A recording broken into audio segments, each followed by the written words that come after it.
Okay, hello and welcome to Mombasa Road. We are quite glad to be joined here by somebody that you guys probably need to know about. Please tell us about yourself and your company a little bit. Welcome. Thanks a lot, Juma, for taking time today so you can come visit us at Africa Data Centers facility in Mombasa Road. We are based along Mombasa Road at Samia Industrial Park. We go by a name locally very popularly known as East Africa Data Centers, or EADC. Yes. And what we do as East Africa Data Center is to, create a very unique environment for multiple customers to come and make use of it so that they can have their data center infrastructure, which could be computing equipment, could be networking equipment, could be storage equipment. So all these will always form IT infrastructure elements that any organization has. So what we've done is to make sure that we make it easy for all the organizations to then come and make use of our secure environment so that they can then run their services from it. So IT is viewed today as a business enabler since time immemorial. So every organization at the moment is sort of consuming digital services in one way or another. Yes. And what we've done as ADC, or Africa Data Centers, is to bring these services a lot closer because we are having global organizations as well then setting up base in our facilities, and in which case then the last mile access or connectivity service providers then make it easier for the common man, me and you, to either consume these kind of services or consume this kind of data. Yes. By names, I'm Dan Kwach. I'm the Managing Director for the East African region for Africa Data Centers. Thanks a lot. Thank you, Dan. I would really want to go down to the basics. For those who have never been to a data center, what happens at a data center in plain English? In plain English, I will say a data center is that very big server room that goes beyond being used by a single organization or business entity to a multi-tenant kind of environment. So be it that you are a financial institution and you've always, wanted to make sure that you've got that stable server room environment which hosts your critical infrastructure. Be it that you are an internet service provider and you've got a lot of digital content that you want to have accessed by your customers in the region, you will always want to have it somewhere in a server room. Be it that you are in the public sector. In Kenya today, this is 1st of July, so we've just done our ITAX submission of taxes, to the financial, to KRA for that matter. And Kenyans have done that through digital platforms as well. So you will always still want to maybe access those kinds of platforms in the public sector. You talk Huduma, very big success stories in the public sector space. All these digital services, at the end of the day, they'll crystallize into some computing hardware, which can be a server, can be a networking device, or can be a processing tool that then allows me and you to access these services. So what this data center does, of course, is to then have all these kinds of infrastructure components in one environment and make it easier for us to access them, make it easier for us to access them in a cost-effective manner. So if customers weren't having a data center that they can lease, then the only other option would be to traditionally build your own, operate, and manage.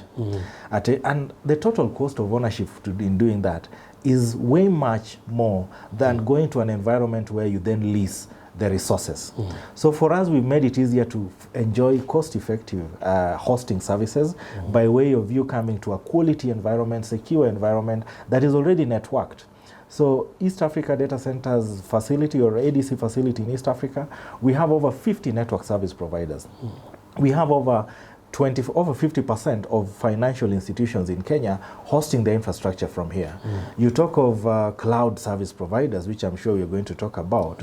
Anyone consuming cloud-based services or cloud-based content, for that matter, you will most likely be consuming it through Africa Data Centers facilities in Nairobi. And it's because the cloud vendors are sort of also now, demystifying the fact that people question where the cloud is. For us, we are making it known where the cloud is by way of having a facility in Kenya that can then host these cloud services. Beyond Kenya, where would be ADC? And just a bit of a brief about ADC. Yes. I think from the onset, I've sort of probably mixed up EADC, and at times I then mentioned ADC. Yes. So we've popularly and locally been very much popular under that brand name East Africa Data Centers. But we've since dropped the East. And we've dropped the East for a very good reason, because our geographical footprint has now gone beyond Eastern Africa. Yes. So today as we speak, East Africa just forms one of the geographical bases where we have our data center assets, for which I champion or I take leadership of. We have a West African base that has its footprint and facilities in Lagos in Nigeria. And we have our South African base, which is also having data center facilities in Johannesburg and Cape Town. Beyond South Africa, West Africa, and East Africa, we have other regions that we're also making an assessment of. North Africa is quite critical to us, and we are making an assessment on what the demand is like in North Africa. Of course, with a very good view that our North African customers have at times found it easier to actually make use of data centers in Europe. Oh, yeah. So we still form part of a global data telecoms infrastructure base, and for us we still want to make sure that whatever we do, let it be to the advantage of our African users. So for us, we have a purpose to make sure that digital inclusion leaves no one behind. Let it leave no region behind. So, and let it happen in a way that is cost effective and affordable to our markets. So yes, we are present in South Africa, East Africa, Western Africa. North Africa is something that we are making an assessment of. And we also are making an assessment of Central Africa, but you'll appreciate Central Africa has sort of joined the East African community. Yes. So as it is, what we do is to make sure that we are having hubs or key data center footprints in what anyone will call as regional economic blocks. But that doesn't mean we are just going to focus on those regional economic blocks. Those will form our focuses for the hubs or the main data center footprints, but we will also look at instances where we can have other smaller, what we call edge data centers that can serve other markets, but will ultimately be connecting to our hubs. And what we do at the end of the day is to have a Pan-African presence and a way that we can, in a way that is not going to be different. Any of our customers enjoying our services in any of the facilities, we want to make sure that you benefit from our operational excellence, get the same kind of service, get the same kind of experience and skills from our very dedicated staff. And that's what we bring to the market. Now, there are figures that are being thrown around, but I think the big picture is that the data center business is big business. What would be your comment about that? There's no gainsaying that really there is a very big market for data centers. One thing I say is, for myself and the team in East Africa, we just celebrated our 10th year. We celebrated, our 10th year anniversary, and we had our customers really join us last year in December to just, appreciate the journey. Oh, yes. But look at it today. You talk of Eastern Africa, we are having so many other players that are coming into the space. As it's always said in terms of our marketing, perspectives, that in itself is an endorsement of the product that we are selling in the market. Yes. But it can't be that, that other operators are just getting into this space for the sake of it. No. It's because of the very big demand that we have in the data center services. That's why we are having additional players getting into the space. Which for us is something that we like, and we like the fact that at the moment we have that leadership position in Eastern Africa, and we are doing everything possible to make sure that, that's a position we are not going to lose anytime. So the drivers to this, trust you me, if I look at the East African space, one, the demand by the enterprise customers, which we have really dominated by way of having the over 50% of financial institutions making use of our services.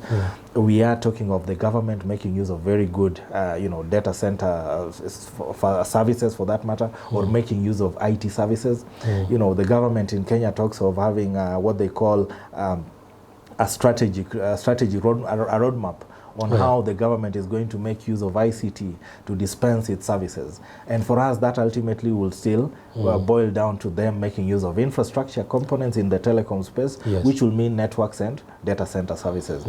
Skills in Kenya, or skills in Africa for that matter. Trust you me, we've got very good skills. And the skills you need in the data center space, they'll definitely come first and foremost on the market, on the customer side, will be skills in the computer science or computer science information technology space. We have that in abundance in Kenya, or in Africa for that matter. On the infrastructure side, you'll need mechanical and electrical engineers and civil and structural engineers from a construction perspective. We have that as well in abundance. So that presence of that skill, the only thing we do as Africa Data Centers is to make sure that we then give it an opportunity to then be exposed to this specialist field that is data centers.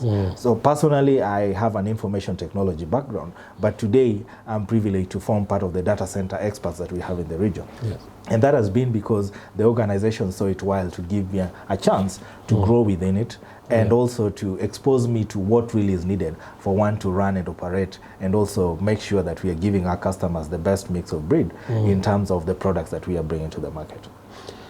If you look at this market, yes, what are maybe 2 or 3 key issues that maybe keep you as a leader in this business? What are the main challenges that you face in running this ADC in Nairobi?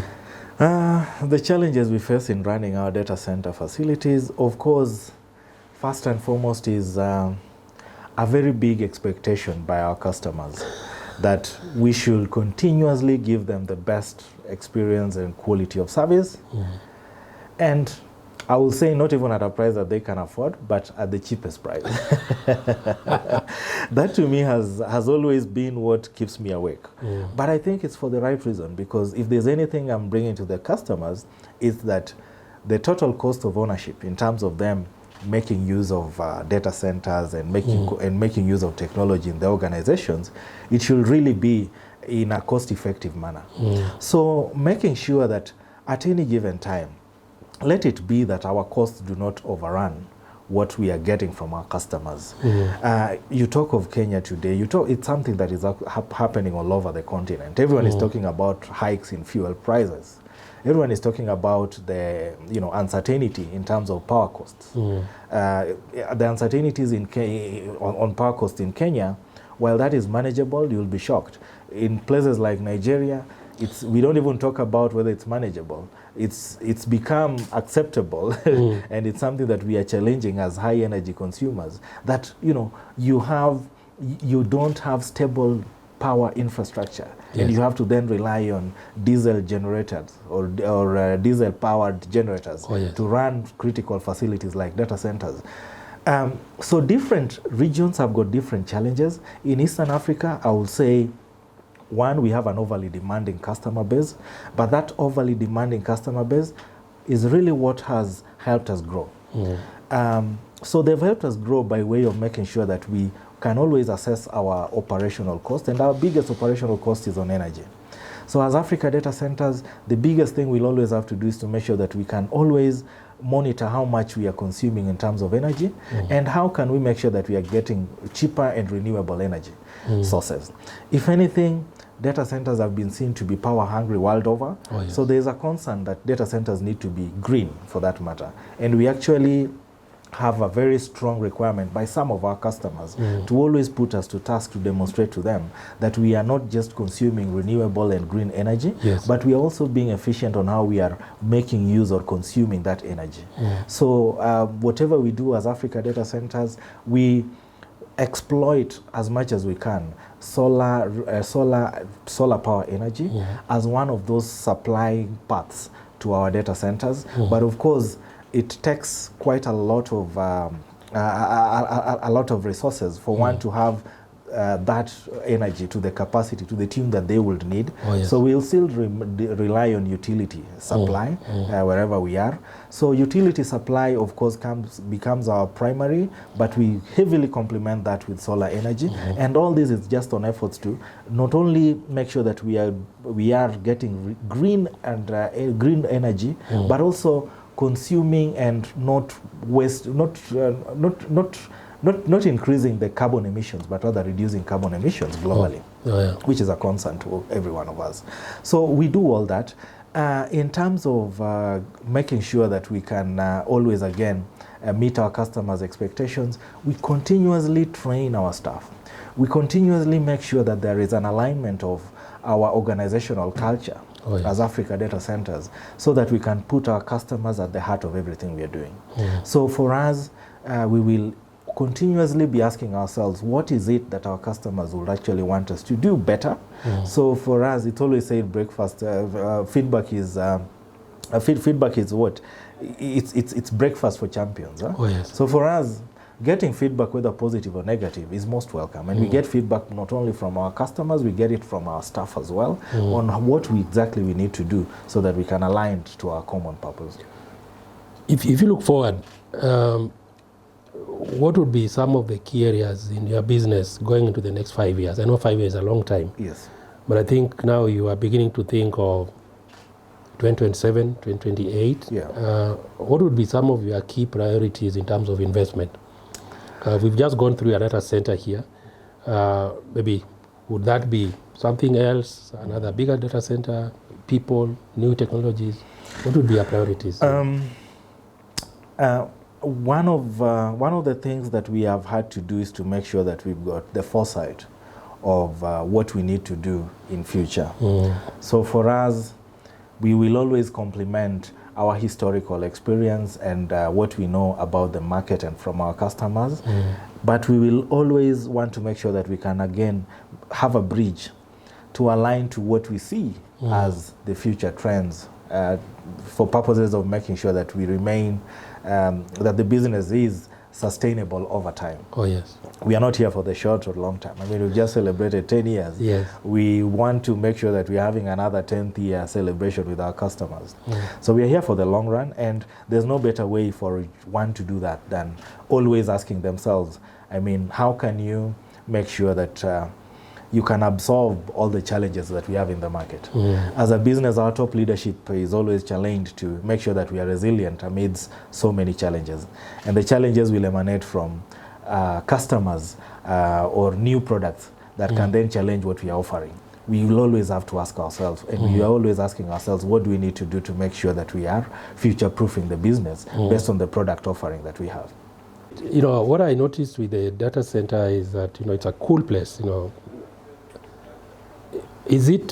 Would it be a place that some of the technologies around, maybe that can improve sustainability, becomes a big challenge in a developing a country like ours, where you still have blackouts and such things? Definitely, the key elements to a stable telecommunication environment is very good network infrastructure, very good power infrastructure, because power is what really supports our telecoms equipment and network infrastructure. But then on top of it, again, there should be very good regulatory environment, or a supportive regulatory environment like we are having in Kenya, courtesy of CAK. So yes, the key building blocks, infrastructure, but then let's not forget the other intangible pieces around very good legislative or regulatory framework, making sure that there is skills and sufficient, if not abundance of it, that can support these kinds of services. And you'll be shocked. There are some of the things that are not talked about. I can honestly tell you that even political stability matters for businesses to thrive. So at the end of the day, there's no way we are going to consider investing where risks actually overshoot what we see as opportunities. But for us as Africa Data Centers, I think the fact that we have learned how to circumnavigate these kinds of challenges is what has helped us win the hearts of our customers. So yes, we will always make an assessment of what challenges are available wherever we are going to, but we've taken the route to be more entrepreneurial and always asking ourselves, how do we make it work for us, as opposed to having a lot or a bigger focus on why it shouldn't work. At times when you have a bigger or much stronger focus on why there is a bigger risk for you to do something, then trust you me, you're not going to make that move. But if you just reposition your mindset and everyone then gets aligned to thinking and asking themselves, how do we make this work? So how do we make this work amidst the network challenges, let's make sure that there is redundancy and multiple network service providers. Oh, yes. How do we make sure that everything works amidst the power challenges that we have in some environments? Oh, yes. Let's make sure that there's redundancies. Let's speak to the power supply providers or the utility supply providers to make them understand how critical this data center service is. The same kind of demands we will have from our power service providers is the same kind of expectation a banking institution or a hospital would actually have. And we took it in kind that really on us having a chance or a way to speak to them and making them appreciate that telecoms is equally critical, then that's how comes they then give us that service that meets our expectations. But of course, it is us circumnavigating around these issues that then gives us that bigger leverage to convince customers to not struggle building a data center in their space, but of course come to ADC and leverage on our experienced hands. So that is how we look at it. Really. Now, I think as you go to the end is basically also to get to know about you, and maybe just give us a bit of a brief. How did you join the industry? How long have you been there? And what keeps you going on? Oh, thanks a lot. So, yes, I've been in this space for quite some time. When you talk of data center professionals in the Kenyan or East African space, trust you me, we are very few, so there are very common names that you'll probably hear of, and I'm privileged and thankfully so to be one of those. I have a information technology background, and that's how comes I joined the telecommunication space, courtesy of Kenya Data Networks. Kenya Data Networks was the organization that broke telecom's monopoly in Kenya. Oh, yeah. So many coincidences in my professional life. While that was happening in Kenya then, we had an organization that was doing a similar thing back in Zimbabwe by the name Econet Wireless. Oh, yes. So this organization that was doing the same thing back in Zimbabwe as Econet Wireless is what today is predominantly called Cassava Tech, which then owns Africa Data Centers, owns another organization by the name of Liquid Intelligent Technologies, which forms one of the telecommunication arms or telecommunication service providers or partners that we have across all our data center facilities. We have a fintech arm. We also have a renewable energy arm, distributed power technologies. Yes. So I've been in the space for a very long time, started off from the network side, but then after some time, we saw an opportunity in the data center space because we did have, as a telecommunication service provider, we did have a small data center space that we were using for our own infrastructure to support the market in the region. And we were using it as well to supply capacity, submarine internet capacity to other communication service providers from that data center facility. At some point in time, we had this requirement again by the financial services regulator to prevailing upon banking institutions to consider having data center environments, not one but two, in which case you call one as your primary site and the other as your alternate or backup site. And for us, we saw that as an opportunity to then build to come up with a purpose-built data center environment, and not really just having a small server room somewhere or telehouse in a commercial building that you call a data center. If anything, that's what our customers do. So we want to make sure that we are giving our customers a better reason for them to come to Africa data centers. That's how comes we came up with this purpose-built data center aligned to international standards in the form of design, build, and operating data centers. So one can probably just check Uptime Institute.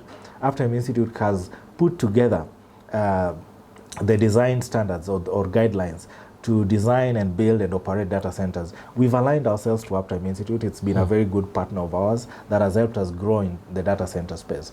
So yes, I started off as a telecommunications engineer. Today I'm privileged to be the managing director for the East African region. And really that transition from technical background to commercial, I wouldn't want to forget mentioning the fact that I had to take that bold step to take up a product management role so that I could start having at least some insights on what the commercial requirements are in an organization.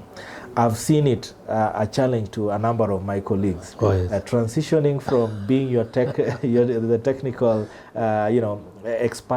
expert you are, into commercial, and ultimately also growing within the organization to a managerial level. So yes, I took up that bold move so that I could at least get some bits and pieces on how to run an organization commercially. But ultimately, the biggest breakthrough for me has been people management and making sure that we can always have a team that can be well-oiled to achieve your common purpose. And that has taken me years and years of learning, of course, from the industry, from my own leaders, from, just again, getting to acquire both soft and hard skills. You have to read a lot. You have to also challenge yourself a lot more. We see a lot of young people here, and I think that tends to be what you see like now in this telecom space. A lot of young people in the industry, but looking back from where you started, maybe the people are very few really that had all this knowledge. What makes you really continue to even build this capacity that you have here of people? It's not just the infrastructure, but getting the people that you are having here. And now with seeing the likes of Microsoft coming here and Amazon, they probably are coming into a market that has better human capital. Yes. What would you say about that? There is a big opportunity for the very young and tech-savvy generation or demography that we have across Africa. One of my leaders actually calls them the young and restless youth. But these young and restless youth, they bring something into an organization that for us we've opted to tap into. They bring in agility. They bring in hunger for growth. They've got the skills. They've gained very good industry skills, and have also gone through very good tertiary education. So they've acquired very good skills in very good institutions of learning across Africa. That and they connect or interact a lot more with technology than myself and you. So one of the things you need to do as an organization is to future-proof yourself in terms of skills by bringing in these young and restless youth who have these very unique skills, who've got some very good competencies that some older generation or the existing staff might not have. So for us as Africa Data Centers, and for myself really as one of the leaders, I embrace diversity. And what a better way than to make sure that you've got the Generation Z, you've got staff that have actually been in the organization as well to share their historical experience, but also bring in others who are actually going to bring in newer ways of thinking, newer ways of doing things. It might help you in terms of coming up with new products. It might help you in terms of coming up with efficient ways of running of the organization or doing business. And it might also help you by way of making sure that you get to be among the other players that are competing for these very rich skills and competitive skills in the market. So for me it means an opportunity for growth for all of us. Let the big techs come over. We will definitely thrive. So there is growth for myself and everyone else in the telecom space, courtesy of these big players also coming into Africa, for that matter. Okay, Dan, I think it's been a truly inspirational interview, but maybe one opportunity just to make a closing comment and talk about the next 10 years. Next 10 years, I mean, like I said, in terms of our future-proofing activities, we are bringing cloud back to Africa. And when I say we are bringing cloud back to Africa, is because we are consuming cloud, but right now that cloud resource doesn't sit in a data center in Africa. So what we want to do, as opposed to consuming other data center resources across the international market, we want to make sure Africa also supplies data center capacity for the international market to consume. Let's start having conversations that can at least bridge the queries around where is my data sitting, because we can demonstrate that your data is also sitting in a data center in Africa. In same way, you've got somebody in Europe whose data is also potentially sitting in a data center in Africa. Oh, yes. So when we have that balance, and of course, with all the same, with similar terms and conditions by way of data protection laws, then for me that will be the biggest win. So the next 10 years for us, we keep talking about hyperscale or bringing that cloud back home. Us as in Eastern Africa, we want to build a 10 to 20 megawatt data center. That will be something that will be five times bigger than what you're currently seeing here as having in Nairobi. Yes. And that's just in appreciation of these big tech companies wanting to set up their POPs or their infrastructure within Nairobi or within Kenya for that matter. Wow.